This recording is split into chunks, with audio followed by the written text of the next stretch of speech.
আগে আমাদের সবাইকে জানতে হবে বাবা, এটা কলিযুগ।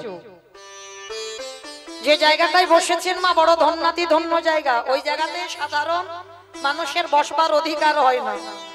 আপনারা যেন মনে ভাববেন না এটা আপনাদের সাধারণ কোনো গ্রামের একটা আসর, কারণ যে জায়গাতে আপনারা বসেছেন ওই জায়গাটা ধন্যাতি ধন্য। কেন? নববিধা ভক্তির মধ্যে বাবা আগে বলছে শ্রবণ, তারপরেই বললেন কীর্তন। আপনারা মা মনে মনে ভাবছেন আমি অনেক উঁচু জায়গাতে দাঁড়িয়েছি, কিন্তু না, যেটা চোখে দেখতে পাচ্ছেন সেটা অনুভূতি দিয়ে পাবে না। যারা এখানে শাস্ত্র জ্ঞানী, যারা তত্ত্ব জ্ঞানী, তারা ভালো করে বুঝবেন আমি যে জায়গাতে দাঁড়িয়েছি বাবা এটা নিচু জায়গা, আর আপনারা যে জায়গাটায় বসেছেন সব থেকে উঁচু জায়গা, সব থেকে বড় জায়গা। ওই জায়গাটা তো বাবা পরীক্ষিত মহারাজের জায়গা। তাহলে ওই জায়গাটা নববিধা ভক্তির মধ্যে সব থেকে আগে জায়গা। আর মায়েরা ওই জায়গাতে বসে যদি ঠিক ঠিক কীর্তন শোনার মতো শোনা যায় তাহলে কৃপা হয়। আর এখানে দাঁড়িয়ে যদি বাবা ঠিক ঠিক গাওয়ার মতো গাওয়া যায় এখানেও কৃপা হয়। তাহলে হচ্ছে না কেন? তার একটাই মাত্র কারণ বাবা, শোনাটা ঠিক হয় না আর গাওয়াটাও ঠিক হয় না, তাই তো কৃপা হচ্ছে না। কিন্তু যদি ঠিক ঠিক শোনা যায় আর গাওয়ার মতো যদি গাওয়া যায় তাহলে বাবা কৃপা অপসম্ভাবী হবে। তাহলে কীর্তনের প্রারম্ভে আমার কমিটি বাবাদের, দাদাদের, ভাইদের প্রণাম দিলাম। কেন না, যারা জেনেছে বাবা এটা কলিযুগ, আর কলিযুগে যে যাই করি না কেন, যাগযজ্ঞ নয়, ব্রত পূজা নয়, ধ্যান তপস্যা নয়, কলির মানুষের একটাই হলো মুক্তির পথ। সেটা কি? হরির নাম, হরির নাম, হরির নাম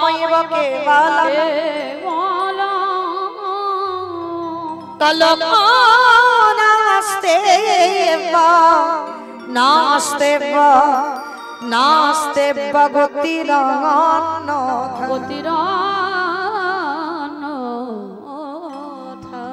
তাহলে কি বললেন? কলির মানুষের হরিনাম ছাড়া কোনো গতি নাই, কোনো গতি নাই, কোনো গতি নাই। একমাত্র ভব পারাপারের সম্বল হলো বাবা এই হরিনাম।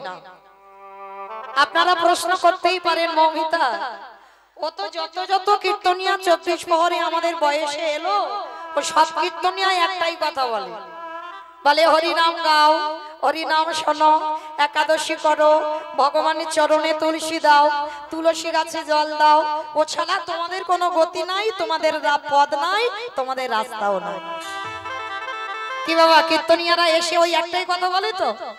কিন্তু কীর্তনিয়ারা বলবে আর আপনারা আমরা সব শুনে বাড়ি চলে যাব, হবে না। সবার আগে মনে রাখতে হবে বাবা, এই কীর্তন বিষয়টা কেমন জানো, ঠিক নারকেলের মতো। বাবা নারকেল চেনো তো? আরে তা চিনবো না, গ্রামাঞ্চলের মানুষ। আমার নারকেল দেখেছো? এই নারকেলের বাইরে দেখবেন একটা খোসা আছে, খোসাটাকে ছাড়াবে, খোসা ছাড়ালে কি নারকেল পাবে? পাবে? ওরে বাবা ভিতরে গেলে আরো বেশি শক্ত। বাইরে যদি বা একটু নরম থাকে, ভিতরে আরো বেশি শক্ত। সে শক্ত জিনিসটাকে ভাঙতে হবে, তারপরে নারকেলের শ্বাসটা টেনে ছাড়াতে হবে, তারপরে যদি আস্বাদন করতে পারো তারপরে বুঝবে তুমি নারকেলের স্বাদটা কেমন। এই কীর্তন বিষয়টা আমার ঠিক নারকেলের মতো। ওই উপর থেকে কীর্তনী একটা কাহিনী বলে গেল আর আমরা সব শুনে বাড়িতে চলে গেলাম, হয়ে গেল না। সবার আমি বলে দিই মা, কীর্তন মানে বুঝবেন তলিয়ে যেতে হবে, একটু ভিতরে যেতে হবে। তারপরে যত ভিতরে যাবে তত বাবা কীর্তনের রস আস্বাদন করা যাবে। তাহলে এই যে কীর্তনিয়ারা বলে যাচ্ছে হরিনাম ছাড়া মানুষের গতি নাই, সত্যি বাবা গতি কি আছে? ভালো করে একবার অনুভব করে দেখেন, নিজেরাই পেয়ে যাবেন। অনুভব করতে হবে কীর্তন শুনতে বসলে। কি মায়েরা গতি আছে হরিনাম ছাড়া? যে যত বড় ধনী হও না কেন, যার যত টাকা থাকুক না কেন, যার যত অর্থ থাকুক না কেন, কেউ যদি সারা জীবনে দিল্লি বোম্বে কাটায়, কেউ যদি সোনার পালঙ্কে ঘুমায়, কেউ যদি টাকার বিছানায়ও ঘুমায়, তবু মনে রাখতে হবে বাবা শেষের দিনে তোমার এরা আপন কেউ নয়। কি বাবা ঠাকুর, যাদের আগলে বসে আছো কৃষ্ণ ভজন করতে পারছো না, ছেলে আমার, মেয়ে আমার, জায়গায় আমার, জমি আমার, বিষয় আমার, বৈভব সব আমার আমার আমার আমার আমার। হরিনাম সকাল থেকে আর রাত্রিতে ঘুমাতে যাওয়া পর্যন্ত সব শুধু আমার। কিন্তু মনে রেখো ভাই, বাঁশি যদি বেজে যায় পড়ে থাকবে সরকারি খামার। এসেছো একা তুমি যাবে একা, কি বাবা আসতে হলো একা যেতে হবে একা। যেদিন এসেছিলাম সেদিন পরনে একটা সুতো ছিল না, আর যেদিন ভব ছেড়ে চলে যাব সেদিনও আমাদের পরনে একটা সুতো থাকবে না। এলাম খালি হাতে, যেতে হবেও আমাদের খালি হাতে। যদি বলো তার প্রমাণ, তাহলে যিনি বাবা চলে গেছেন কাউকে সঙ্গে নিয়ে গেল কি? এসেছিল খালি হাতে, চলে যেতে হলো তার খালি হাতে। কটা দিনের জন্য একটু অভিনয় করে যাবা মা। তবে মায়েরা শেষের দিনে কেউ যাক বা না যাক, আমি একটা গ্যারান্টি দিতে পারবো যাবে, সেটাকেই কর্মফল। কতদিন হরিবাসরে বসেছ, কতদিন সাধু সঙ্গ করেছ, কতদিন বাবা গুরুদেবের চরণ আশ্রয় করেছ, কতদিন তুমি একাদশী করছো, কতদিন তুমি তুলসী গাছে জল দিচ্ছ, কতদিন যাবত তুমি সৎ সঙ্গ করেছো, ধর্ম কাজে যুক্ত আছো। এই ভালো ভালো কর্ম আমাদের সাথে যাবে মা। তবে আর একটা জিনিস সাথে যাবে, সেটা কি জানো বাবা? জানি না আপনাদের এই জামালপুরে নিয়ম আছে কিনা, তবে আমার ডায়মন্ড হারবার এলাকায় নিয়ম আছে। মানুষ মরে গেলে কিছু দাও বা না দাও, তোমাকে দুটো জিনিস ভাড়া করতে হবে, একটা হলো খোল আর একটা হলো করতাল। কি মাইরা তোমাদের গ্রামে আছে? মরা দেহ যখন বার করে পিছনে বাজায় না, বলো হরি হরি বল, বলো হরি হরি বল। কি বাবা বাজায়? বেশ, তাহলে একটু বুঝতে সুবিধা হয়, কারণ সব জেলার নিয়ম এক থাকে না তো। তাহলে বাবা এই জায়গাটা ভালো করে বিচার করবেন, অনুভব করবেন। যখন দুর্গা পূজা, কালী পুজো, লক্ষ্মী পুজো, সরস্বতী পুজো, মনসা পুজো, যে কোনো পূজা হবে, যেদিন বাবা বিসর্জন হয় সেদিন তো বড় বড় ডিজে বক্স বাজে। মানে এমন বক্স বাজবে, শুধু বক্স বাজবে না বাবা, ধুমধাড়াক্কা নাচানাচি হয়। আর এমন বাজনা বাজে বাবা যেন হার্ট এক্ষুনি ব্লক হয়ে গেল। কি মা তোমাদের এখানে হয় বিসর্জনে? এখানেও হয়? হাই ভগবান, আমি জানি আমার কলকাতার এলাকায় হয়। তো ভালো করে বিচার করে দেখেন বাবা, সেটাও তো মা।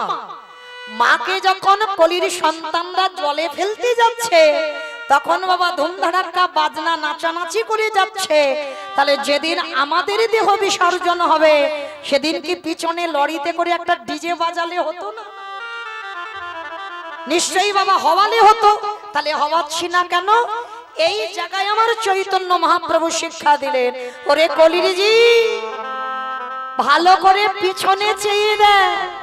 যেদিন এসেছিলিস সাথে কেউ ছিল না, আর যেদিন যাচ্ছিস কেউ যাচ্ছে না। যাদের আগলে বসে রইলি, কৃষ্ণ ভজন করতে পারলি না, কেউ কি তোর সাথে গেল? গেল না। তাহলে গেল কে? তোর কর্মফল। আর কে গেল? বাবা যাত্রা নাটক ফাংশন যাই করো না কেন, কিছু কি যাবে? তাহলে যাবে কি? এই হরি নামে যাবে।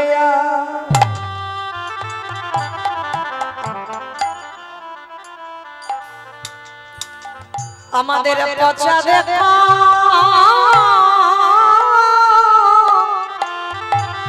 দেখো যা,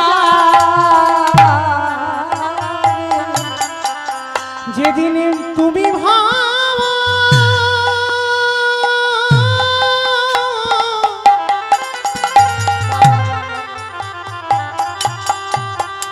যেদিন তুমি ভাবো ওই ভাব পারে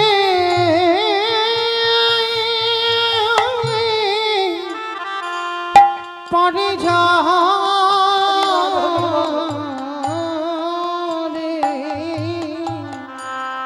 সেই দিন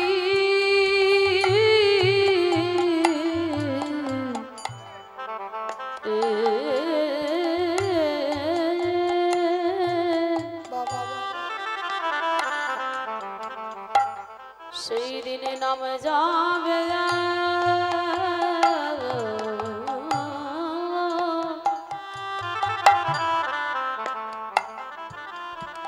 এই পচা দেহ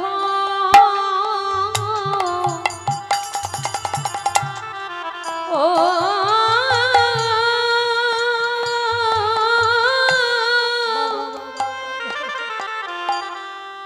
দেহ যা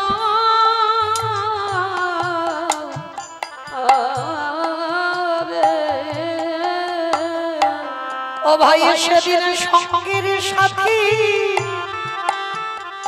আমাদের কেহ থাকবে না। যেদিন খাঁচা ছেড়ে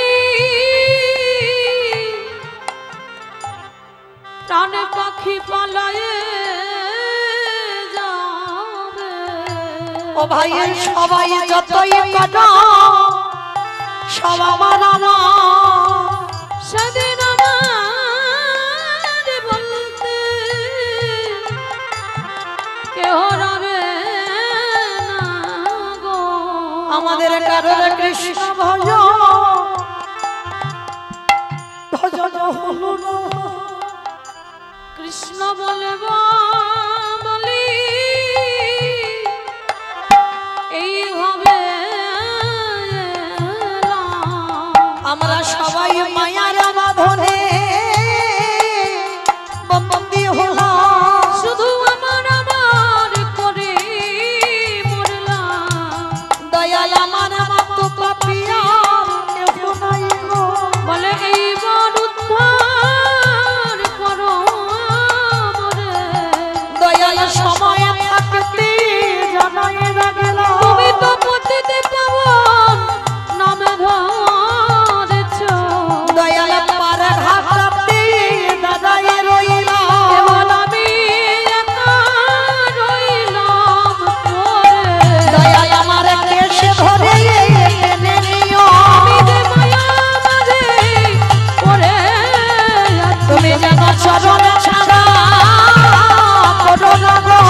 জন্মে নয় জন্মে জন্মে আমার জাতি কুলমান বিসর্জন দিলাম। ওই চরণে সবে সপে। দয়াল আমার বলতে কিছু নাই হে। জন্মে নয় দয়াল আমার বলতে কিছু নাই হে। জন্মে নয় জন্মে জন্মে কে বলে নামে যাবে এই পচা দেহ যাবে। তাহলে চলেন মায়েরা আজকে আমরা সবাই সেই গুরুচরণ আশ্রয় করি। আমরা কীর্তনের প্রারম্ভে সর্বাগ্যে যাব মা কিছুক্ষণের জন্য শ্রীধাম নদিয়া নবদ্বীপ ধাম। কারণ নদিয়ায় না গেলে বাবা কীর্তন হবে না। কেন হবে না? চৈতন্য চরিতামৃত গ্রন্থে কবিরাজ গোস্বামীপাদ লিখলেন, সংকীর্তন পিতা শ্রীকৃষ্ণ চৈতন্য সংকীর্তন যজ্ঞে তারে যেই ভজে সেই বড় ধন্য। তাহলে বাবা যে যতই লীলা গাও না কেন, আমার গৌর যদি না আসতো রাধা কৃষ্ণের লীলা কি কেউ জানতে পারতো? তাহলে লীলা গাওয়ার আগে আমার গৌরকে আস্বাদন করতে হবে। কেন? সত্যতে নারায়ণ, ত্রেতাতে রাম, তারপরে কৃষ্ণ, আর কলিতে হলো বাবা শ্রীকৃষ্ণ চৈতন্য মহাপ্রভু। তাহলে বাবা যদি ঘরের ছেলেটাকে বাদ দিয়ে কীর্তন হয় তাহলে কীর্তনটা সঠিক হবে বলে মনে হয়? কারণ আমরা তো সত্যের মানুষ নয়, ত্রেতার মানুষ নয়, দাপরের মানুষ নয়, আমরা কলির মানুষ। কি মাইরা সবাই নদিয়ায় যাবে তো? সবাই যাবে। তা সবাই চলে গেলে কীর্তন কাকে নিয়ে হবে? কেউ যাব না। প্রত্যেকের দেহগুলো থাকবে এখানে, মনগুলো যাবে সুরধনী গঙ্গার তীরে। কেমন?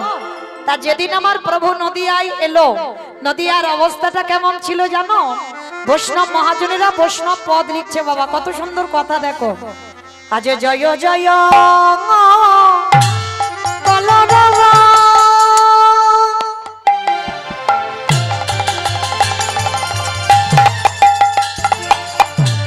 এই নদিয়া গরে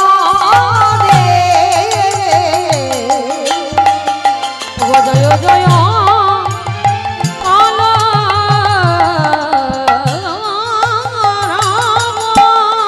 আস্তে।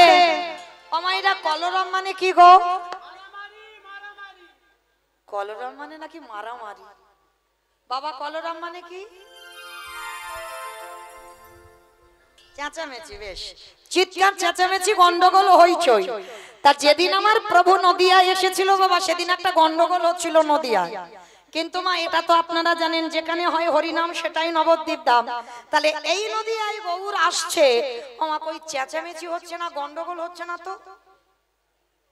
তবে এ গন্ডগোলটা সংসারের যে গন্ডগোল, ও গন্ডগোল নয়। এখানে যে গন্ডগোলটা হবে কি গন্ডগোল, মাত্র তিনটে ধ্বনি মা, শঙ্কর ধ্বনি, উলুর ধ্বনি, আর যাদের যাদের হাত এসেছে, যাদের হাত বাড়ি থেকে আসেনি আমি বলবো না, কি বাবা সবার হাত এসেছে তো? যাদের যাদের এসেছে কই একবার দেখাও তো দেখি। নিতাই গৌর প্রেমানন্দে হরি বল। হরি বল, হরি বল। বাহ, তবে মা আমাকে দেখাতে বলিনি, ওই যে আমার ছেলেটা মাসিটা ধরে আছে না, ওরে দেখাতে বললাম। কারণ 24 ঘন্টার মধ্যে বাবা আমরা কি বাড়িতে বসে আত্মনিবেদন করতে পারি? নববিধা ভক্তিতে যেমন শ্রবণম প্রথম, আর শেষে বললেন আত্মনিবেদনম। আর আত্মনিবেদন না হলে কৃপা হবে না, ওই জন্য দুটো হাত তুলতেই হবে মা। আমার বলতে যা কিছু আছে আমি তোমার চরণে দিলাম, আমার কিছু রাখি নাই, এটা দিতেই হবে। তো মায়েরা একটু উলুধ্বনি হবে তো, ওই একটু উলুধ্বনি দাও দেখি। আজ নদী গা জয় জয় কাল রাম আমার গনারি গনা উলুধ্বনি। গনারি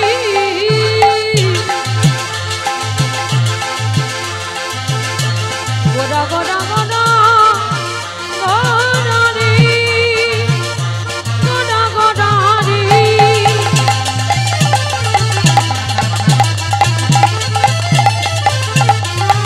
ওই নদিয়ার চাঁদ গোরা আমার টানে গোরা আজি জয় জয় কালা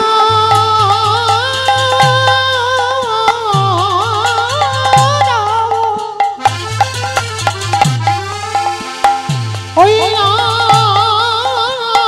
নদিয়ানা গরে অগজন মলখিবে গোদা সচির উদারে।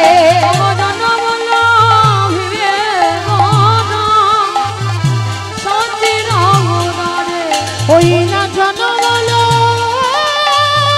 ভিবে গোধা সচির উদারে। বলি নদিয়াতে প্রভুর উদয় খোলা,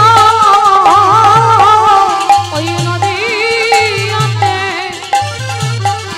গৌরুদয় হলো, ওগো রাধা প্রেমে আশা দিতে, নদীতে উদয় হলো, এই কলির জীবে উদ্ধারিতে। নদীতে উদয় হলো, বলি রাধে দয়া করো নিতাই গৌর হরি বল।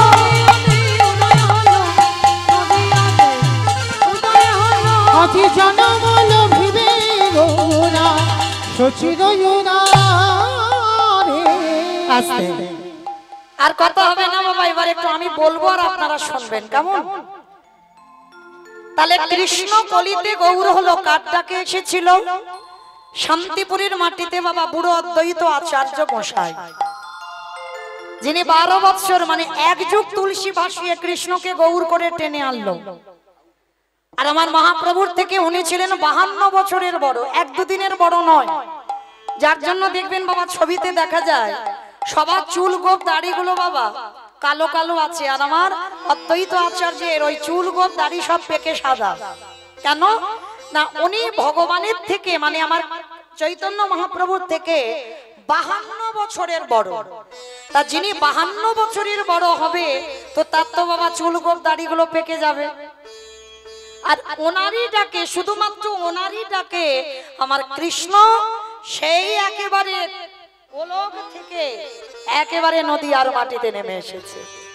যার জন্য আমার মহাপ্রভু একটা আদর করে নাম ধরে ডাকতো অদ্বৈত আচার্যকে। কি নাম দিয়েছিল জানো? মহাপ্রভুর খুব প্রিয় নাম। অদ্বৈত আচার্যকে কোনোদিন অদ্বৈত বলতো না, কি বলতো জানো? নাড়া বলে ডাকতো। এটা আদরের ভালোবাসার নাম। কেন নাড়া বলতো না, ওনারই ডাকে আমার ভগবানের আসন নড়ে গেছে বলে ওই জন্য কলিতে এসে ওনাকে নাড়া নাড়া বলে ডাকতো। আর আমার রামচন্দ্র নাম দিয়েছিল সীতানাথ। আর ছোটবেলায় মানে জন্মাবার পর খাতা কলমে নাম হলো বাবা কমলাক্ষ। আর সন্ন্যাস নেবার পর মানে যখন দীক্ষা নিল তারপরে একটা নতুন নাম হয় বাবা। আপনারা সাধুগুরু বৈষ্ণব জানেন, দীক্ষা নেবার পরে নাম হলো অদ্বৈত আচার্য গোসাই। তাহলে একটা মানুষের এতগুলো নাম, তা ওনারই ডাকে কেন আসতে হলো বাবা? আর কি জগতে ভক্ত টক্ত ছিল না? ভক্তের তো অভাব নাই, তাহলে একেবারে ওনারই ডাকে কেন এলো? তাহলে আগে জানতে হবে বাবা ওই মানুষটার মধ্যে কতটা পাওয়ার বা কতটা ক্ষমতা ছিল, যার জন্য তো ভগবানকে নামিয়ে আনলো।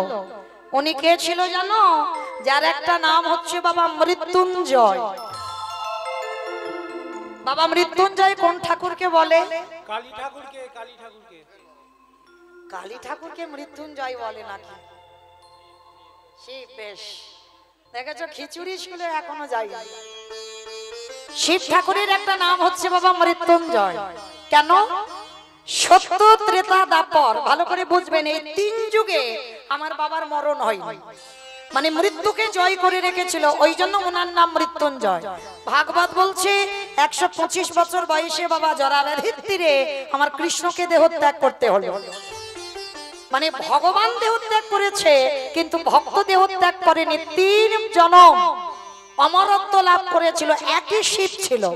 আর ওই বাবা কলিযুগের মাটিতে নাভা দেবীর গর্ভে জন্ম নিয়েছিল অদ্বৈত আচার্য হয়ে। কিন্তু এখানে বাবা একটা প্রশ্ন রয়ে যায়। কি প্রশ্ন? না 3 যুগে বাবা শিব হলো, কলিযুগে কেন শিব হচ্ছে না? হলে কি অসুবিধা হতো? হতো না তো। কলির এত ভক্তরা বাবার মাথায় জল ঢালে, এত বাবাকে শ্রদ্ধা করে, ভালোবাসে, তাহলে কলিযুগে বাবা শিব হলে অসুবিধা কি হতো? তাহলে অদ্বৈত হলো কেন?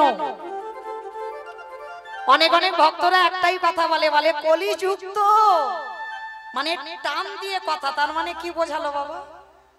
কথাই বোঝা যায়, দেখবেন কলিযুগ তো মানে কলি ভালো নয়, মানে কলি ভালো নয় বলে বাবা নাকি কলিযুগে আসেনি। না, ভুল কথা। কলির মতো ভালো কোনো যুগই নয় বাবা।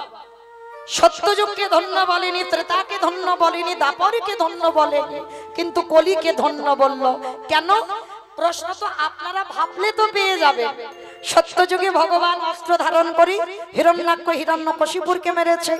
ত্রেতা যুগে রাম অবতারে রাবণ কুম্ভকর্ণকে মেরেছে। দাপরে কৃষ্ণ অবতারে সে তো বাবা অগন্তি, আমার থেকে আপনারা বেশি জানেন।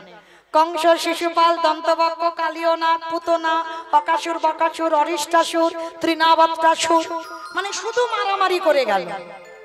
কই কলিযুগে দেখাতে পারবেন একজন ভক্ত কারোরে ভগবান ধরে মেরেছে? খেয়েছে। নিতাই চাঁদ যখন হরিনাম দিতে গেল, জগাই মাদাই একেবারে কলসির কানা মারে একেবারে মাথাটা ফাটিয়ে দিল। তাহলে মারলো না কাউকে বাবা, মার খেলো কেন? ভগবান কলিযুগে এসে বললেন, এবি অস্ত্র না ধরিব, প্রাণে কারি না মারিব, প্রেম দিয়ে চিত্ত শুদ্ধি করিল সংহার।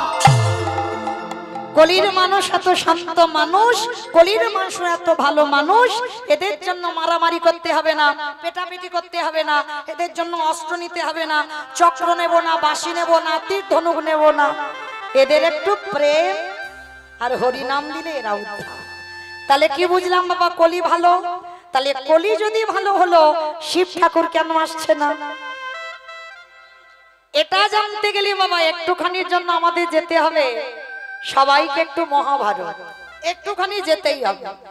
আর গেলে তবে তো খবরটা পাবো কিসের জন্য বাবা কলিযুগে আসতে পারছে না। এই মহাভারতে বাবা আপনারা জানেন, যারা এখানে শাস্ত্র জ্ঞানী, যুধিষ্ঠির মহারাজ করেছিল রাজস্বয় যজ্ঞ। বাবা আপনারা যারা তত্ত্বজ্ঞানী জানবেন, এই রাজস্বয় যজ্ঞে আমার ভগবান কৃষ্ণ সবাইকে দায়িত্ব দিয়েছিল। যেমন এই 24 প্রহরটা হচ্ছে বাবা একার দ্বারা কি সম্ভব? এত বড় অনুষ্ঠান, অনেকের সাহায্য দরকার, তবে তো এত বড় অনুষ্ঠান হবে। আপনারা প্রশ্ন করবেন, কেন মৌমিতা ব্যক্তিগত অনুষ্ঠান তো হয়? বলে হ্যাঁ হয়। ব্যক্তিগত যাদের হয় অনুষ্ঠান বাবা, অর্থই একজন দেয়, কিন্তু শ্রম অনেককে দিতে হয়। ঠিক ওই রকম যুধিষ্ঠির মহারাজ রাজস্বয় যজ্ঞ করছে, ভগবান কৃষ্ণ সবাইকে দায়িত্ব দিয়েছিল। যুধিষ্ঠির মহারাজ বলল, কৃষ্ণ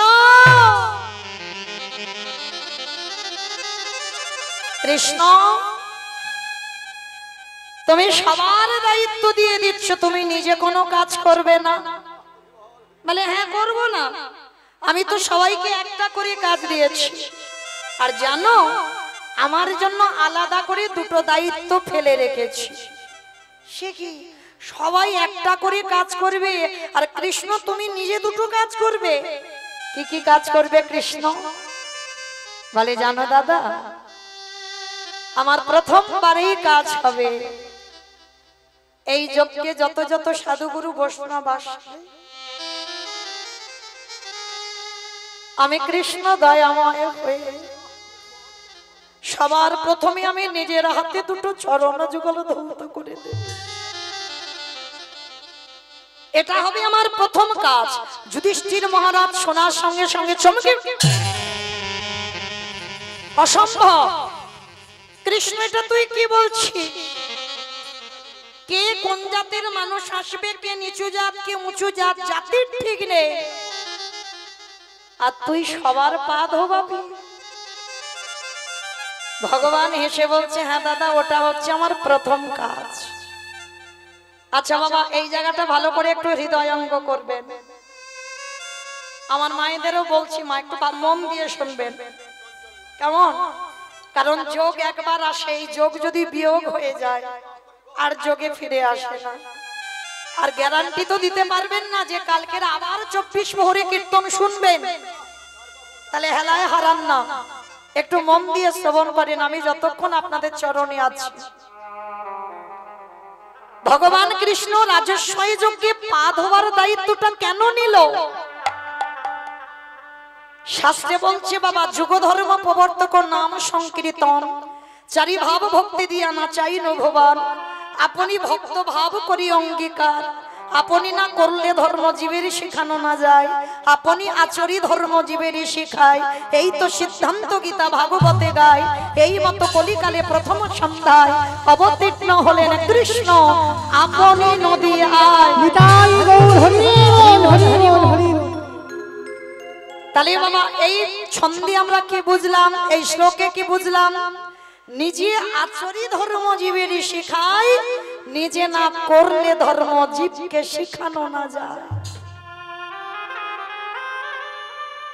এই কথাগুলো বাবা মানে প্রতিটা কীর্তনিয়া প্রায় বলে, কিন্তু বাবা তাদের দিকে তাকিয়ে দেখেন, তাদের নিজেদের আচরণই ঠিক নয়। আগে তুমি যদি আচরণ না করো, তুমি সমাজকে শেখাবে কি করে? তুমি যদি সাধুগুরু বৈষ্ণবদের সম্মান না করো, তোমার কথা শুনে কেউ শিখবে? তুমি যদি পিতামাতাকে সম্মান না করো, তোমার কথা শুনে কেউ শিখবে? তুমি যদি নিজে কৃষ্ণ নামে না কাঁদো, তাহলে তুমি অপরকে কাঁদাবে কি করে কৃষ্ণ নামে? তাহলে আগে নিজে আচরণ ঠিক করতে হবে, তবে মা অপরকে শিক্ষা দিতে পারবে, তার আগে তো নয়। তাই তোমার ভগবান কৃষ্ণ পা ধোবাচ্ছে কেন? সমাজকে শেখালো। ওরে কলির জি, তোদের বাড়িতে যদি সাধুগুরু বৈষ্ণব আসে, সবার আগে পা ধোবার ব্যবস্থাটা করিস।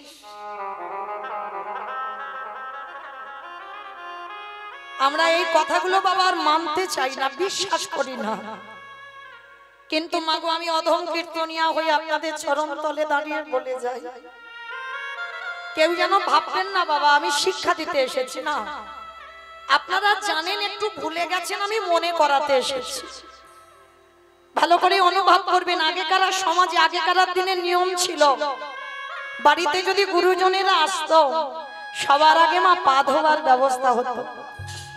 কিন্তু এখনকার দিনে বাবা যত আমরা টিভি সিরিয়াল দেখি আর তাদের মতো আচরণ হয়ে যায়, আমরা ভুলে যাই সেই পুরানো সংস্কৃতির কথা।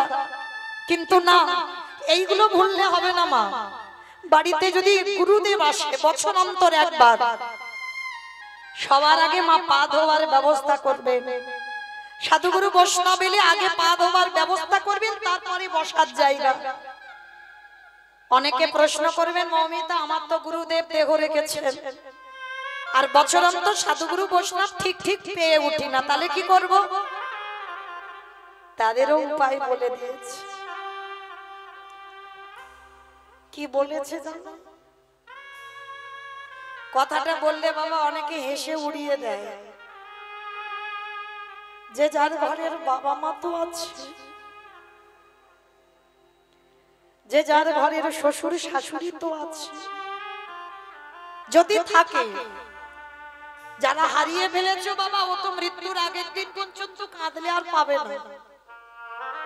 যাদের বাবা মা আছে বা শ্বশুর শাশুড়ি আছে, চেষ্টা করো বাবা বছরে একবার, আমি রোজ রোজ বলে যাচ্ছি না মা, বছরে একবার, যেমন দুর্গা পূজা, কালী পুজো, লক্ষ্মী পূজা, 24 প্রহর সব হচ্ছে, ভগবান বলছে সব কর্ম তো করলি, কই জীবিত ভগবানকে পূজা করেছিস?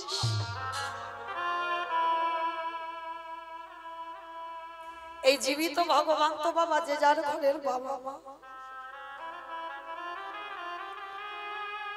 যাদের আছে একটু যত্ন করে রেখে দিও গো, দুটো চরণ খুব মূল্যবান, খুব মূল্যবান। এটা আমার কথা নয়, যারা ভাগবত জ্ঞানী এখানে বসেছেন, যারা ভাগবত পড়ে, তারা ভালো করে জানবেন বাবা ভগবান কৃষ্ণ সুদামাকে বলেন, সুদামা এই পৃথিবীতে সবথেকে বড় গুরু হলো যে যার ঘরের বাবা মা, তারপরে গুরু হলো শিক্ষা গুরু, দীক্ষা গুরু, তারপরে গুরু হলাম আমি ভগবান। কই ভগবান তো একবারও বলেনি বাবা সবার আগে আমি বড় গুরু, সবার আগে বাবা মার জায়গাটা দিয়েছে। ভগবান বলছে তাকে বৃন্দাবন, নবদ্বীপ, দক্ষিণ ভারত, পশ্চিম ভারত, কুম্ভ মেলায় কোথাও যেতে হবে না, যদি বছর অন্তর একবার এই কলির মানুষ হয়ে যদি জীবিত ভগবানকে পূজা দাও, ভগবান বলছে সারা জীবন আমি সেই ভক্তের দরজায় বন্দী হয়ে যাই। নিতাই গৌর প্রেমানন্দে। তাই সবার চরণে আমার নিবেদন মা, চেষ্টা করবেন বছরে একবার, যদি বাবা মা বা শ্বশুর শাশুড়ি থাকে, একটু যেমন পূজা অর্চনা করো, বাবা মাকে সিংহাসনে বসিয়ে, কিছু করতে হবে না, একটু দুটো চরণ ধৌত করে, একটু গলায় মালা পরি, বছরে একবার যত্ন করে নিজের হাতে একটু বাবা মাকে খাইয়ে দিও। অনেক অনেক ভক্তরা প্রশ্ন করে বাবা আমাকে, বলে ছোট ছোট বাচ্চাদের কৃষ্ণ ভক্ত কি করে করাবো? যতক্ষণ বলি ততক্ষণ শুনে আর শোনে না। আমি বলে যাই মা একটা কথা শুনে রেখো, কৃষ্ণ ভক্ত তোমাকে করাতে হবে না, ভালো করে শোনো মা, একদিন থেকে 5 বছর পর্যন্ত ছেলেকে তুমি ভালোবাসো, মেয়েকে তুমি ভালোবাসো, তুমি স্নেহ করো, ভালোবাসো, আদর দাও, নিজে খাইয়ে দাও, ঘুম পাড়াও, সব করো। 5 বছরের পর থেকে সন্তানকে শেখাও যে আগে বাবা মার চরণ সেবা করতে শেখ। মা হয়ে নিজে সন্তানকে বলবে আমার একটু চরণ সেবা কর, বাবা যদি কোথা থেকে আসে সন্তানকে বলো বাবার একটু পদ সেবা করে আয় তো বাবা। এই শিক্ষাগুলো মা তো দেবে সন্তানকে। ভগবান বললেন যে সন্তান পিতা মাতাকে শ্রদ্ধা করবে, আমি ভক্ত বাঞ্ছা পূর্ণকারী ভগবান হয়ে আমি সারা জীবন সেই ভক্তের দুয়ারে বন্দী হই। নিতাই গৌর হরি হরি বল, হরি বল। তাই তো ভগবান রাজস্বী যজ্ঞে আজকের পা ধোয়ার কাজ করছে। শুধু পা ধোয়াচ্ছে নয়, আরো একটা কাজ করছে। কি কাজ জানো? যত যত ভক্তরা প্রসাদ পেয়েছে ওই এঁঠো পাতাগুলো কৃষ্ণ দয়াময় নিজের হাতে তুলে নর্দমায় ফেলছে। আমরা অনেকে আছি বাবা এঁঠো পাতা তুলতে একটু ঘৃণা বোধ করি, আর যদি বা তুলি তাড়াতাড়ি করে গিয়ে বাড়িতে গিয়ে পরিষ্কার হয়ে স্নান করতে হবে না। ভগবান কি কাজ করেছে দেখো রাজস্বী যজ্ঞে।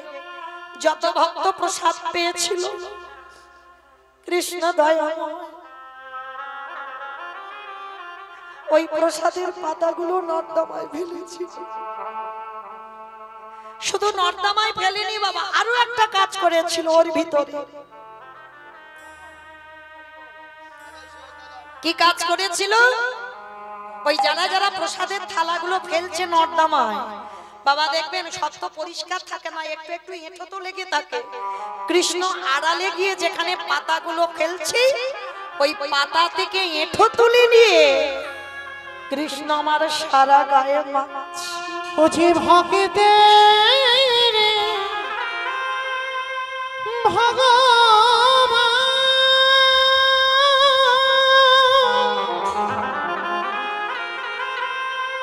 হ্যালো হ্যালো ও যে ভক্ত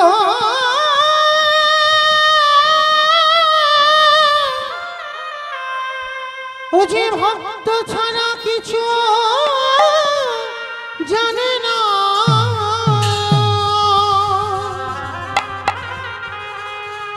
তাই তো যুগে যুগে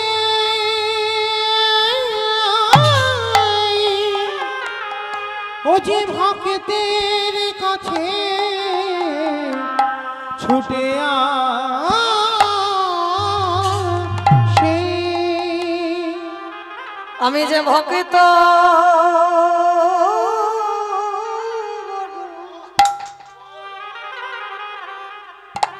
অগবর ভালো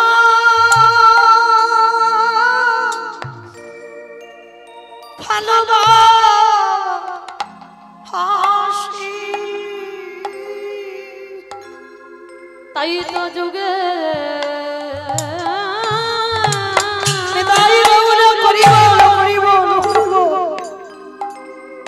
ওই ভক্তের কাছে আসি।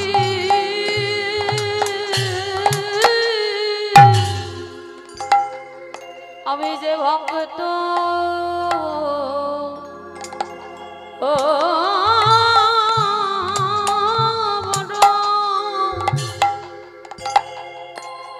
ভক্ত বড় ভালো ও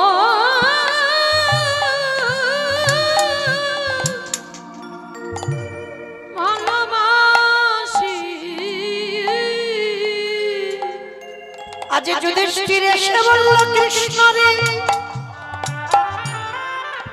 তুই ভগবান হয়ে তুই বিশ্বের স্রষ্টা মালিক ভগবান হয়ে এই ভক্তদের চরণ ধোমালি মেনে নেওয়া যায়, ভক্তদের একটু পাতা পরিষ্কার করলি মেনে নেওয়া যায়, কিন্তু কৃষ্ণ রে তুই ভক্তদের এঠো কেন কেন গায়ে মাগলি? নিতাই গৌর হরিব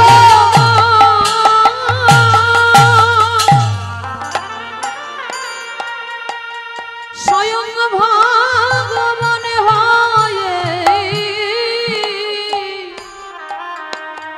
ভক্তের তো কেন কেন গায়ে মাখলি? ভগবান কেঁদে বললেন যুধিষ্ঠির দাদা এ যে হলো আমার কর্মফল। চমকে উঠেছে যুধিষ্ঠির, কৃষ্ণ তুই আবার কর্ম খারাপ করিস? বলে করি না দাদা, সবাই পাপ করে সবার বিচার আমি ভগবান করি, কিন্তু শোনো শোনো দাদা সবাই তো জগতে পাপ করে, কিন্তু শোনো সবার পাপের বিচার আমি সিংহাসনে বসে করি। আচ্ছা বাবা বলেন তো যে বিচারক হয় সে যদি অন্যায় করে? কে বাবা ঠাকুর যে বিচারের জায়গায় বসে সে যদি ভুল করে তাহলে তার বিচার কে করবে? ভগবান বলছে যুধিষ্ঠির মহারাজ সবার বিচার আমি ভগবান করি, আর সবাই তো পাপী, আর তুমি কি জানো আমি হলাম মহাপাপী। তাই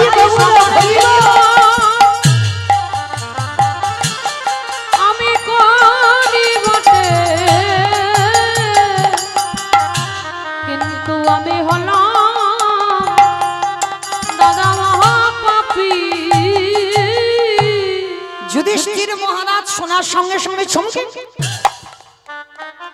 কৃষ্ণ তুই সবাইকে পাপী বলছিস আর তুই নিজে বলছিস মহাপাপী, কি এমন পাপ করেছিস? বলি ওগো দাদা গো, যে পাপই আমি করেছি ওটা কৃষ্ণ অবতারে করি না। তাহলে কোন অবতারে করেছিস? বলে দাদা আমি করেছিলাম ত্রেতা যুগে রামচন্দ্রের অবতারে। রাম অবতারে পাপ, কি পাপ? বলে মুনিপুত্রকে হত্যা করেছি। সে কে? বলে দাদা বিশ্বের সবার মুনির ছেলে। কে বাবা বিশ্বের সবার মুনির ছেলে? কে? রাবণ।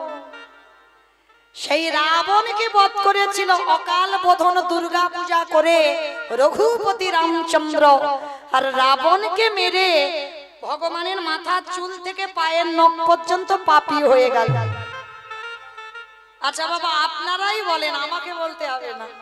ও মাইরা কেউ ঘুমাচ্ছ না তো? বাহ। আচ্ছা যদি কেউ ঘুমায় না একটু ঠেলা দিয়ে তুলে দিও, আমি তো যেতে পারবো না। তবে না কেউ ঘুমায়নি, এখনো চোখে পড়ছে না। আচ্ছা এই আগে বলো তো দেখি, রাবণ ভালো লোক না খারাপ লোক? খারাপ লোক? ভালো লোক? সব মাথার গন্ডগোল হয়ে গেছে। বাবা ভালো লোক? হরি বল। ওই যে বলেছি না প্রথমেই কীর্তন নারকেল তলিয়ে যেতে হবে, উপর থেকে দেখলে হবে না বাবা, ভিতরে যেতে হবে, তবে শুনে আস্বাদনটা ভালো হবে। ভালো করে দেখেন, রাবণ খারাপ নয়, ওর বাইরেটা খারাপ ছিল। রাবণ যদি খারাপ হতো, যে রাবণের একটা দুটো বউ নয় 10,000 বউ ছিল। ভালো করে ভাবে, তা যে লোকটা 10,000 বউ তবু ভগবানের বউ চুরি করলো কেন? কি বাবা, যার 10,000 বউ সে আবার ভগবানের বউয়ের দিকে লক্ষ্য করলো কেন? ভোগ করার জন্য? ভোগ যদি করবে বাবা, তাহলে তো 10,000 যার বউ ছিল তার একটা ঘর কি ফাঁকা ছিল না? নিশ্চয়ই ছিল। তাহলে সীতামাকে নিয়ে রাখলো কোথায়? হ্যাঁ, যেখানে শোক থাকে না সেইখানে সীতামাকে বন্দী করলো। তাহলে সীতামাকে শুধু বন্দী করলো না, চেরিরা রাত্রিবেলা ধরে ধরে সীতামাকে মারছে। তা মন্দোদরী মানে রাবণের প্রথমা স্ত্রী মন্দোদরী কেঁদে ভেসে যাচ্ছে। পঞ্চসতীর মধ্যে একটা সতী তো মন্দোদরী, কাঁদছে আর বলছে স্বামী তুমি এই কাজটা কেন করলে? শেষ পর্যন্ত তোমার নজরটা ভগবানের বউয়ের দিকে বলল। রাবণের রাজা হেসে বলল মন্দোদরী এখনো তুমি বুঝলে না, এখনো তুমি আমারে চিনলে না। শোনো, ভগবানের বউ কি এমনি এমনি চুরি করেছি? তুমি তো জানো না। আমি বলি শোনো, অমাইরা সিনেমা টিনেমা দেখো, আর সিনেমা বাদ দাও, সিরিয়াল দেখো। বেশ, আচ্ছা যারা যারা সিরিয়াল দেখো, ভালো তোমাদের বোঝাবার জন্য বলছি, এটা এই জড় জগতের কথা বলছি, এটা তত্ত্বের কথা বলছি না, বাহ্যিক জগতে যেটা হচ্ছে ওটা বলছি। আচ্ছা এই যে যারা সিনেমা বা সিরিয়াল দেখো, আচ্ছা বাবা শুধু কি নায়ক নায়িকা থাকলে জমজমাট হবে? একটা খলনায়ক দরকার। মানে এই খলনায়ক যতক্ষণ না থাকবে বাবা, মারামারি হবে, কাটাকাটি হবে, খুনোখুনি হবে, পেটাপেটি হবে, মানে নায়িকাকে তুলে নিয়ে চলে আসবে। এইগুলো যত হবে তত বাবা আকর্ষণটা বেশি হবে, টান টান উত্তেজনা হবে, মানে তবে সিরিয়ালটা মজাদারি হবে। আচ্ছা বলো তো, কোনো মতেই যখন খলনায়ক বা ভিলেন যখন ওই নায়কটাকে জব্দ করতে পারছে না, অনেক চেষ্টা করছে, নায়ককে মারা যাচ্ছে না, শেষ পদ্ধতিটা কি নেয়? বাহ, নায়িকাকে তুলে নিয়ে যায়। আর নায়িকাকে যদি একবার তুলে নেওয়া যায় বাবা, আর কি নায়কের কাছে যেতে লাগবে? 10 তলা বিল্ডিং থেকে নায়ক ঝাঁপিয়ে আর ডাকতে হবে না, ও 10 তলা বিল্ডিং থেকে ঝাঁপিয়ে নায়িকার কাছে। মানে এটা এই জড় জগতের কথা বললাম। এবার তত্ত্বের দিকে আসেন। রামে যদি নায়ক হয়, সীতা মা যদি নায়িকা হয়, রাবণ রাজা যদি ভিলেন হয়, কিছুতেই তো নায়ককে জব্দ করতে পারছে না, রামকে মারতে পারছে না। এবার কি করবে? শেষ পদ্ধতিটা নিল। সীতা আমাকে চুরি করলো, শুধু চুরি করলো না, জ্বালা দিল, যন্ত্রণা দিল, কষ্ট দিল, ব্যথা দিল, বেদনা দিল। আর যত সীতা মা কাদামা হারামে বলে কাঁদিল, আর কি আমার নায়ক রূপী রামে থাকতে পারবে? সাত সমুদ্র 13 নদী পার করি এই সোনার লঙ্কা আমার প্রভু ছুটে আসবে। নিতাই গৌর হরি বল।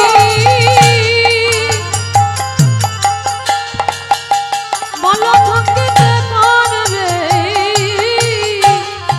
এই সোনার লঙ্কায় ছুটে আসবে।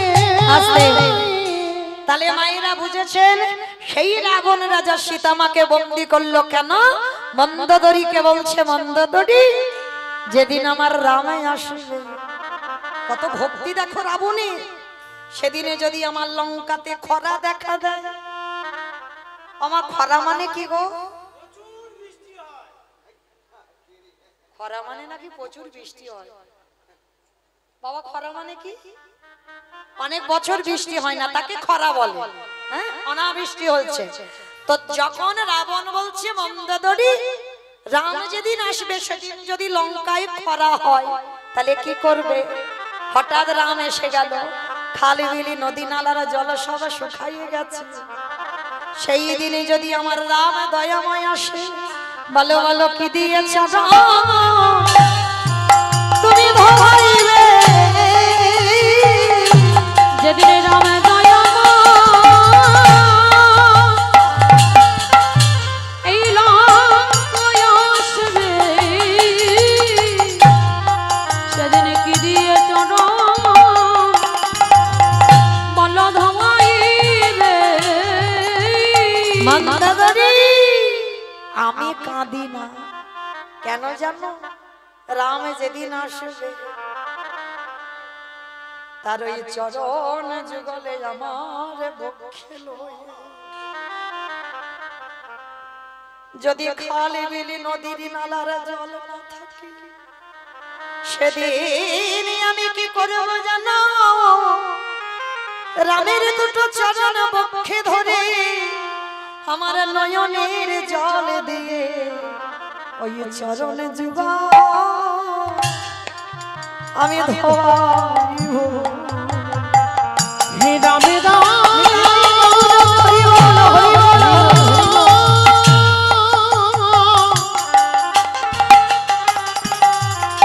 হে রাম দয়া করো বলে সেদিন চরণ যুগা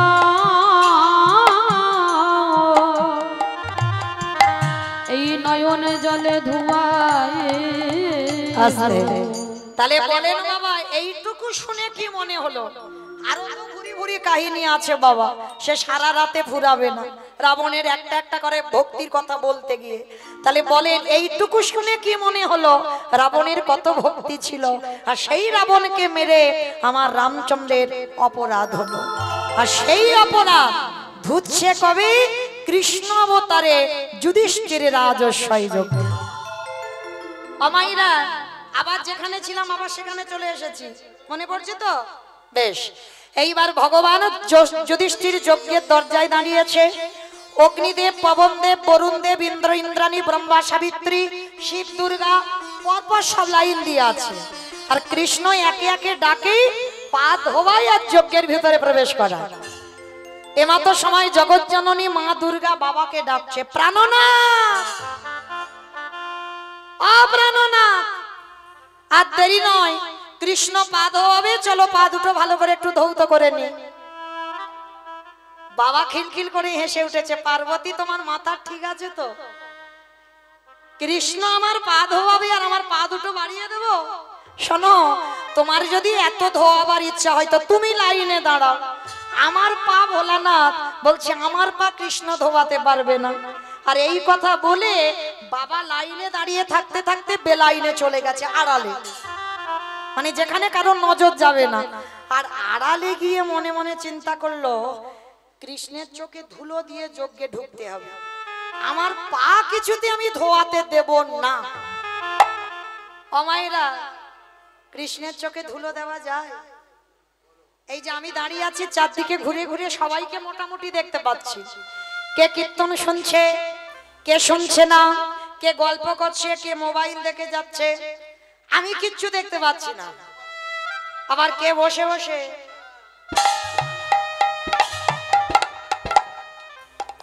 আমি কিচ্ছু দেখতে পাচ্ছি না, কিন্তু ওই যে সিংহাসনে যে ছেলেটা বাঁশিটা বাজাচ্ছে, খাতা কলমে হিসাব করে পৌঁছে দেবে বাড়ি, আমার কিছু দিতে হবে না।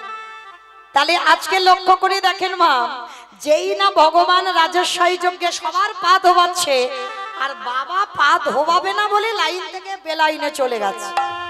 আর আলালে গিয়ে মনে মনে করছে কি করব কি করব কি করব। হ্যাঁ হয়েছে, ভোলানাথ দুম করে আড়ালে গিয়ে কুকুর হয়ে গেছে। বাবা কুকুর হলো কেন? এই পৃথিবীতে যত পশু পাখি আছে, কুকুরের থেকে প্রভু ভক্তার কেউ হবে না। বাবা কুকুর হয়ে গেছে, আর কুকুর হয়ে মনে মনে চিন্তা করছে কৃষ্ণের পায়ের তলার ভিতর থেকে গলে চলে যাব। আর বাবা তো নিচু হয়ে পা ভগবান তো নিচু হয়ে পা ধোয়াচ্ছে, আর পিছন থেকে গুটি গুটি পায়ে আমার ভোলানাথ আসছে কুকুর হয়ে। আর ভগবান মুচকি মুচকি হাসি আর বলে, দেখেছো বেটা আমার জন্য কি সেজেছে? বলে দেখাচ্ছি মজা, তোমার দাঁড়াও। এইবার ইচ্ছে করে ভগবান অন্যমনস্ক হয়ে পা ধুইয়ে যাচ্ছে, আর পায়ের মাঝখানটা একটু ফাঁকা মতো দেখেছে। আর ভোলানাথ পিছন থেকে এসে সবে মাত্র মাথাটাকে, আর যেই না মাথাটা দেওয়া, তার মতো তো চাতুরালি কেউ জানে না বাবা। হাঁটু দুটো নিয়ে কুকুরের কানের কাছে, এইবার দেখ কেমন লাগে। আর যেই না কুকুরের কানের কাছে চেপে দিয়েছে, কুকুর এবার কি করবে? কেন কেউ করবে না, বারবার বলছে কৃষ্ণ ছেড়ে দে, কৃষ্ণ ছেড়ে দে, কৃষ্ণ ছেড়ে। বলে ছাড়বো বলে ধরি নাই। হে বৈষ্ণব গোসাই, ও হে বৈষ্ণব গোসাই, তোমার মতো বৈষ্ণবের দুটো চরণ ধোয়ালে বোধহয় কম হতো, তাই তো কৃপা করে করুণা করি আমার জন্য আরো এক্সট্রা দুটো জুড়ে দিয়েছো। আমা বুঝেছো? শিব ঠাকুরের কটা পা? দুটো পা। আর কুকুরের কটা পা? চারটা পা। বেশ, তাইবার লক্ষ্য করে দেখেন ভগবান বলছে ভোলানা দুটো পা ধোয়ালে কম হতো, ওই জন্য তো তুমি চারটে পা করে দিয়েছো। এবারে দাও দাও চরণ তুমি বানাইয়ে দাও। বলে তাই বলে হরি বল হরি বল, বড়াই দাও। বলি আর তো চরণ ছাড়ব না গো। বলে দাও দাও চরণ বড়াই দাও। বলি এই তো চরণ ভিদে ধরিলা। দাও দাও চরণ বড়াই দাও। বলি এই তো চরণ ভিদে ধরিলা। দাও চরণ বড়াই দাও। আমি চরণ আর ছাড়িব না হে।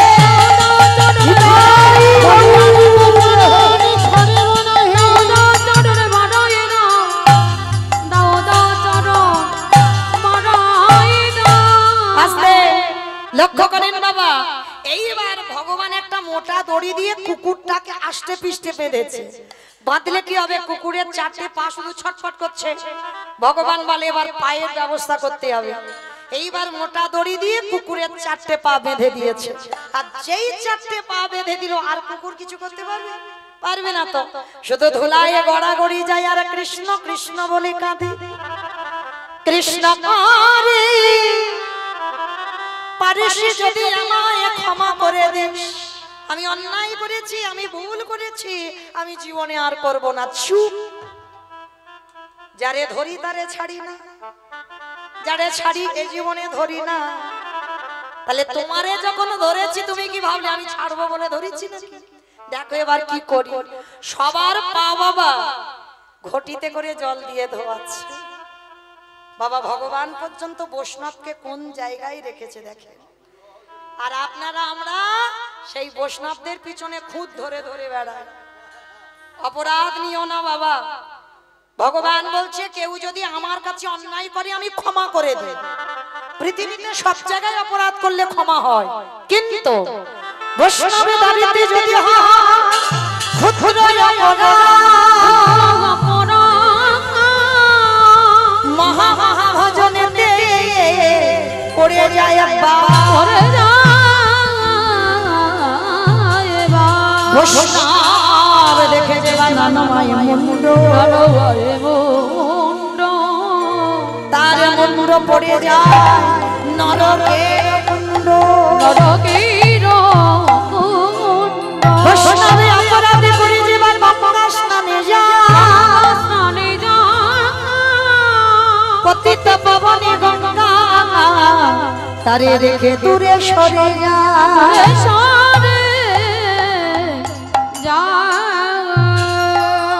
তাহলে কি বললাম মা, জীবনে যেন ভুল করে বৈষ্ণব তার আচরণ করে করুক, কিন্তু তুমি ভুল করে বৈষ্ণবদের পিছনে খুঁত ধরতে যেও না। তাহলে তুমি হয়ে যাবে ওই নবদ্বীপের মাটিতে চপল গোপালের মতো মহাপাপী। অনেক অনেক ভক্ত আছে বাবা, লোকের প্ররোচনায় পড়ে অপরাধ করে ফেলে। খবরদার, এই বৈষ্ণব অপরাধ থেকে সবসময় দূরে থাকবে, যেন বৈষ্ণব অপরাধী না হোক। আজকে সেই ভগবান বৈষ্ণবকে কোন জায়গায় রেখেছে দেখেন, সবার পা ধোবাচ্ছে ঘটিতে করে জল দিয়ে, আর বৈষ্ণবের বেলা কি করলো জানো, ওই কুকুরের চারটে চরণ বেঁধে দিয়ে ভগবান চারটে চরণ বুকে ধরে খালি বিলি নদী নালার জলে নয়। তাহলে কোন জল দিল বৈষ্ণবের চরণে? আজ চোখের জলে চরণ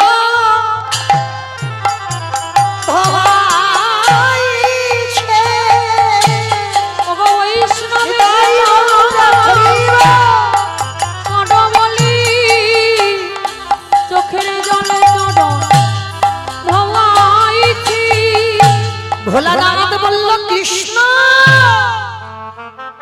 এটা তুই কি করলি? তোর মতো ভগবানের চোখের জল আমার মতো পাপীর পাই, ক্ষমা করে দে, আমি জীবনে আর এই ভুলটা করব না। ভোলানাথ সেদিন কৃষ্ণের চরণ ছুঁয়ে প্রতিজ্ঞা করলো, কৃষ্ণ এই যে আজকের আমার মতো পাপী, আমার মতো কুকুরের পায়ে তোর চোখের জল পড়লো, আমি কথা দিলাম আগত কলিযুগে আমি আর শিব হব না, আমি হব অদ্বৈত আচার্য গোসাই। আরে তুই আমার কৃষ্ণ হবি না, তুই হবি নদী আর নিমাই চা। আসল যে অপরাধ আমি এ জীবনে করলাম, রাজস্বই যজ্ঞে তোর চোখের জল আমার মতো কুকুরের পায়ে, আমি কুকুর হয়ে কথা দিলাম কলিযুগে আমি শিব হব না, আমি হব অদ্বৈত আচার্য। তুই হবি আমার কৃষ্ণ নয়, আমার নদী আর নিমাই। আর কথা দে কারোর ডাকে তুই আসবি না, আমি 12 বৎসরে তুলসী ভাসিয়ে তোকে আহ্বান করব, আমার ডাকে তুই নদী আয় নামবি। তোর থেকে 52 বছর আগে এসে মাটি পরিষ্কার করে রাখবো, যেইখানে তুই অবতীর্ণ হবি। আর শোনে যেদিন শান্তিপুরে থেকে আমি নদিয়ায় তোর সঙ্গে দেখা করতে যাব, আমরা দুজনে মুখোমুখি হব যেদিন প্রথম এই যে রাজস্বই যজ্ঞে তোর চোখের জল কুকুরের পায়ে পড়লো, এই কুকুর তোর কাছে ঋণী হয়ে গেল, এই ঋণী কলিযুগে শোধ করব। তুই যেদিন গৌর হবি, আমি যেদিন অদ্বৈত হব, যেদিন প্রথমে দুজনে সাক্ষাৎ হবে, ওরে এমনি করে চাচা আমি ধোবাইব, যেদিন নদী হইব নিমাই হবি, এমনি করে চাচা ধোবাইব, আমি কেটে দিন শোধ করিব, এই প্রতিজ্ঞা করলাম আমি কেটে দিন শোধ করিব, এই প্রতিজ্ঞা করলাম যেন চাচা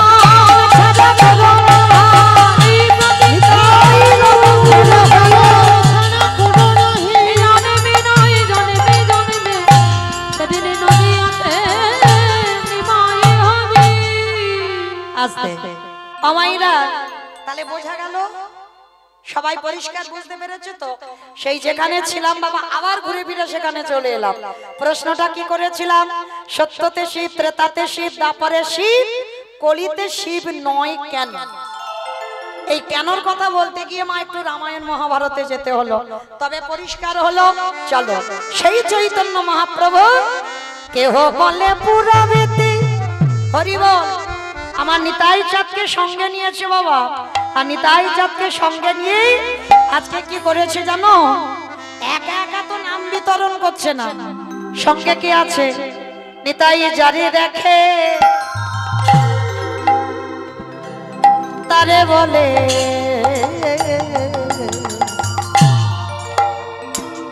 দন্তে তৃণ ধরি ধরি রে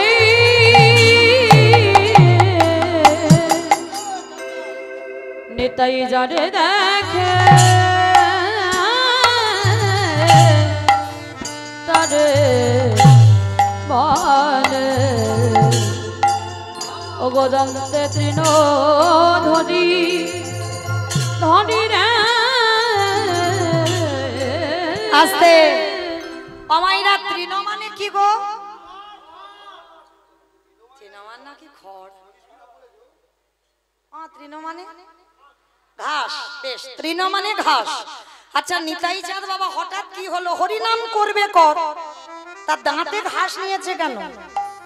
ভালো করে শুনবেন, এগুলো কোনো কীর্তনিয়ার বানানো গান নয়, মহাজনী পদাবলী।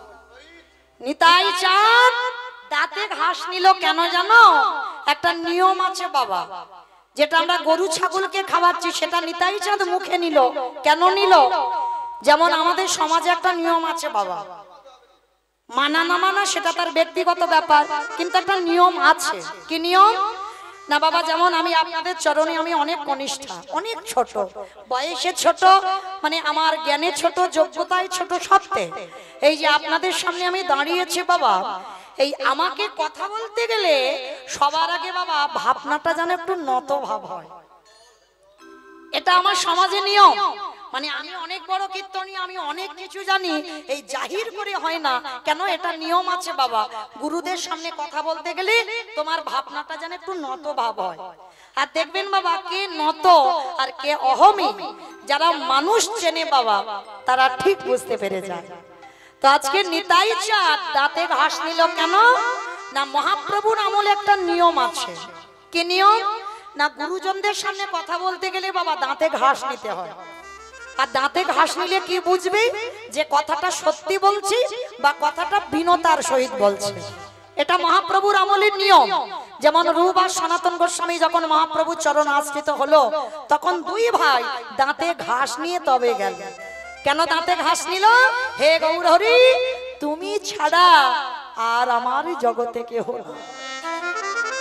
এই দাঁতে ঘাস নিয়ে এলাম, এই ঘাসটুকু আমার দন্তে রইল, আমার বলতে আর কেউ নেই, আমি আমার আত্মসমর্পণ আমি তোমার চরণে করলাম। নিতাই গৌর হরি বল, হরি বল। তাই আজকে নিতাই চাঁদ দাঁতে ঘাস নিয়েছে। আর ঘাস নিয়ে কি করছে জানো? নবদ্বীপের অলিতে গলিতে নিতাই যারে দেখে তার পদ ধরে বলে, তোদের ঘরে আমি বাসন মেজে দেব, তোদের ঘরে আমি বাটনা বেটে দেব, তোদের ঘরে আমি কাপড়ে কেচে দেব। আমাকে বলছে, আমি মৌমিতা বলছি না, নিতাই চাঁদ বলছে, তোরা যা যা বলবি আমি সব কাজ করে দেব, তবে তোদের একটা কাজ করতে হবে, কিচ্ছু মাইনে দিতে লাগবে না, শুধু বিনিময়ে কি করবি তোরা? তোরা আমারে, তোরা তোরাই আমারে কিনে গেল, কিনে তাহলে মাইনে দিতে হবে না, তার বিনিময়ে কি করতে হবে? আরে বা উলুধ্বনি একটু বলো গো গৌর হরি, নিতাই গৌর হরি বল।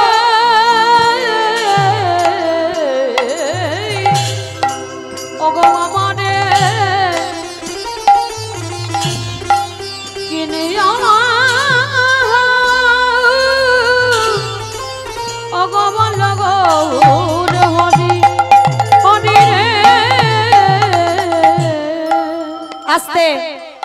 আমাইরা আমার নিতাই চাঁদ আপনাদের এই জামালপুরে এসেছে। এসে কি করছে জানো? পাইকারি বলে পাইকারি, পাইকারি বলে পাইকারি। আসতে। আচ্ছা বাবা, আপনারা যখন বাগান থেকে সবজি তুলে একসঙ্গে দোকানে দেন তাকে কি বলে? তাকে সেল বলে। নবসন, বেশ, হরি বল।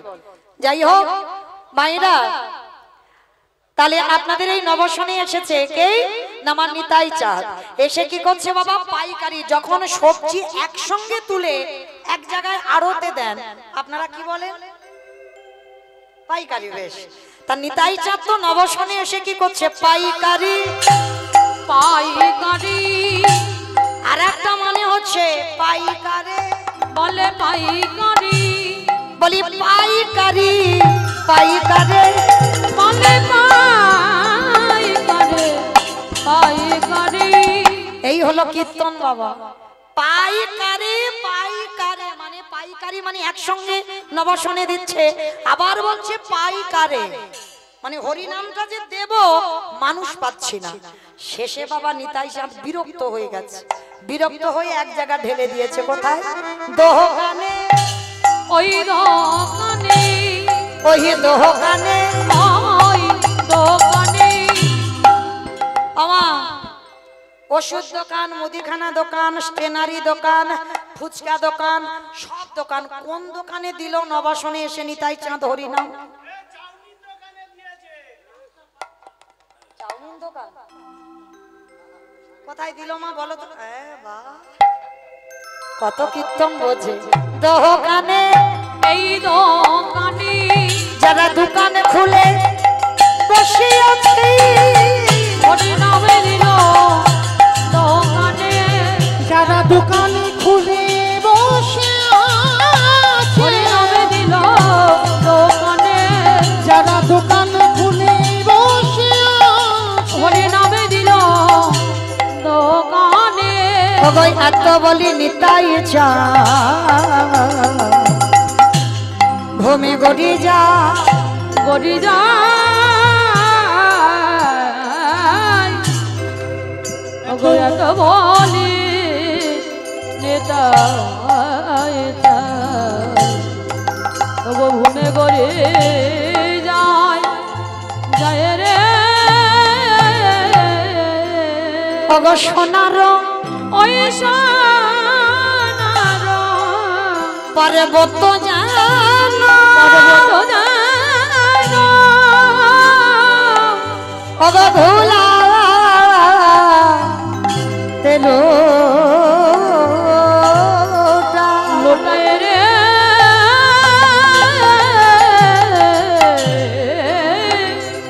ওগো সোনার ওই সোনার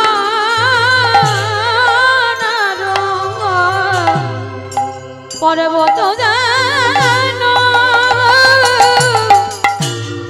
দেখো দেখো আজ ধুলা